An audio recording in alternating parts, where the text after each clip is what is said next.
warning before you listen. This epic is not for children, nor for the faint of heart.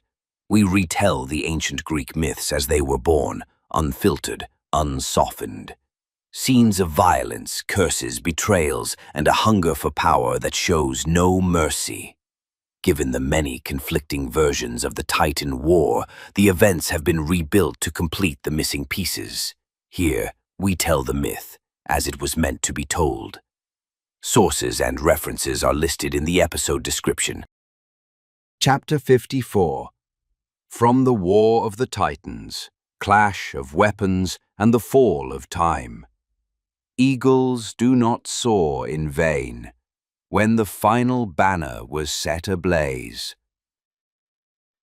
There is a difference between dying in battle and dying for the battle.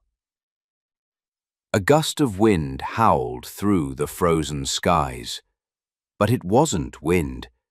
It was the breath of death, long asleep in a forgotten wing. Time stopped, the fortress froze, swords hung still in mid-strike, even the screams of soldiers began to loop, echoes of a war that had not yet ended, and yet was already too old. Then, something moved, something unknown to time, something Cronus could not reach. Metis moved. She did not run. She walked, like someone who knows. Time is now the enemy. She entered a nameless tunnel, unlocked a gate said to open only twice in eternity, and whispered a sentence that was never written in any book. Now, we break everything, or we save everything. And the Eagle Division was unleashed. No one saw where they came from.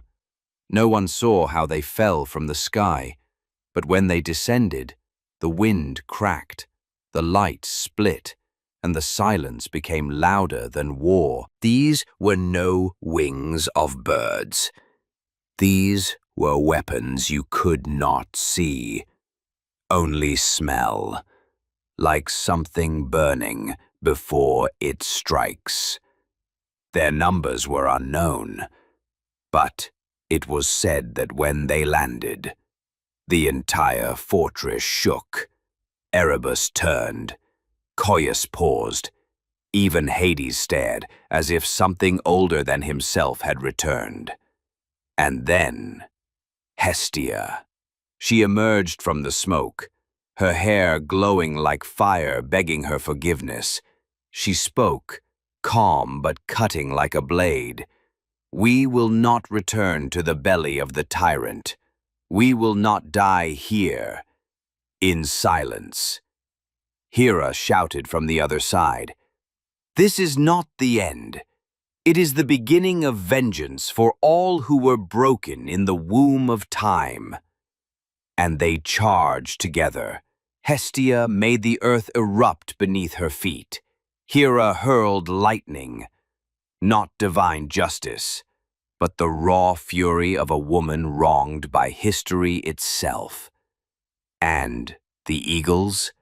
They didn't fight. They annihilated. Whole legions fell like myths undone. Coeus tried to retaliate, but a nameless shot pierced his shoulder, as if fired from a future not yet born. He roared, but staggered. Erebus attempted to climb to his aid, but the eagles surrounded him, not with violence, but with disregard, as if he wasn't even worth killing. In the distance, Hades sighed.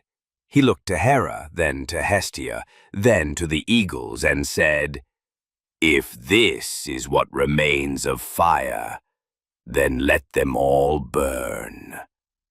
And something changed in Hades.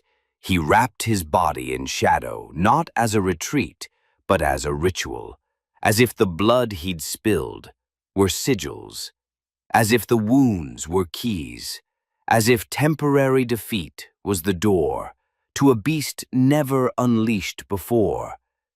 He growled, he groaned, he shattered, and then he remade himself in the darkness. He was no longer the Hades we knew. He was the god behind every coffin. He raised his hand, but it was no longer a hand. It was a curse of 1,000 deaths. He screamed, and the earth split. Souls unborn tumbled out, beasts without names, and a black light that burned memory itself.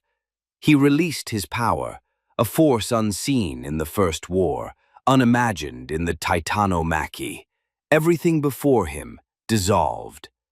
The army that crushed front lines collapsed. Soldiers exploded, as if their bodies had never been meant to endure this moment. The air caught fire. The walls committed suicide. Even Coeus recoiled, screaming, "That is not Hades! That's something else!" Then the eagles came, and the sky ignited. Weapons unknown descended from above. Blows rained from all sides. Hestia from the right, Hera from the left, eagles from the sky. It was as if the fortress had summoned every soul who refused to lose, as if wrath itself had finally chosen to speak. One line broke, then another, then the entire army fled, as if they were born only for this single moment of retreat. Even Erebus, who had never known the taste of withdrawal, withdrew. He dragged his shadow behind him and vanished into an exhale that sounded like surrender.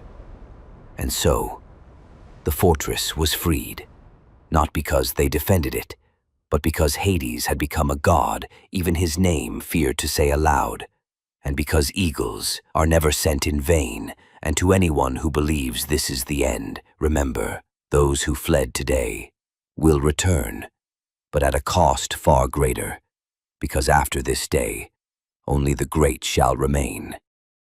This chapter of the epic has come to an end, but remember, what you've just heard is not a record of facts, but the echo of a myth, a story born from the imagination of the ancients, etched into the long memory of humankind.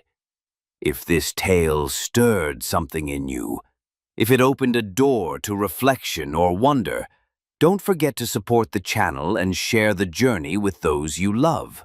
And in the comments, tell us, which moment in this chapter struck you the most and why? We'll meet again in the next chapter of this audio odyssey through time. Until then, farewell.